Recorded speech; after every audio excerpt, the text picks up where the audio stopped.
Hi everyone, welcome to Vishwablogs. ఈరోజు మనం కొత్త అప్డేట్ చూస్తున్నాం. టీజీఈఏపీ సెట్ 2025 కౌన్సిలింగ్ వెబ్సైట్లో ఇక్కడ చూస్తున్నట్లయితే మనకి circular on fee structure issued as per high court orders అనేసి కొత్తగా వచ్చింది. అది క్లిక్ చేసిన వెంటనే మనకైతే ఇక్కడ ఒక సర్క్యులర్ అనేది కనిపిస్తుంది, చూస్తున్నారా? So office of convener EAP set 2025 admissions, సాంకేతిక విద్యా భవన్, మాసఫ్ ట్యాంక్, హైదరాబాద్.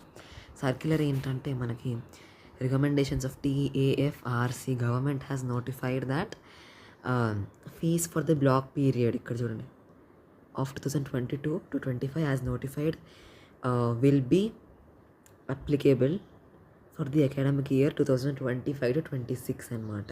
ఓకేనా? సో 22 నుంచి 25 ఇయర్స్లో ఉన్న ఫీ స్ట్రక్చర్నే 25 నుంచి 26 వరకు ఫాలో అవుతారనేసి నోటిఫికేషన్ ఇదే సర్క్యులర్ అనమాట. అంటే ఇది బీటెక్ ఫస్ట్ ఇయర్ స్టూడెంట్స్కి ఎంటర్ అయ్యే వాళ్ళ కోసం ఇది. ఓకే, సో ఈ సర్క్యులర్ మనకైతే కన్వీనర్ ఇచ్చారు శ్రీ దేవసేన గారు, IAS. TGAP set 2025 counselling and web options గురించి ఫుల్ డీటెయిల్స్ అయితే మన ఫుల్ వీడియో ట్యాగ్ చేసి ఉంటుంది. మరియు చాలా షార్ట్స్ ఉన్నాయి మన ఛానల్లో మొత్తం డీటెయిల్స్ గురించి, తప్పకుండా వెళ్ళి చూడండి. లైక్, షేర్, సబ్స్క్రైబ్ చేసుకోవడం మర్చిపోకండి. Bye, see you again.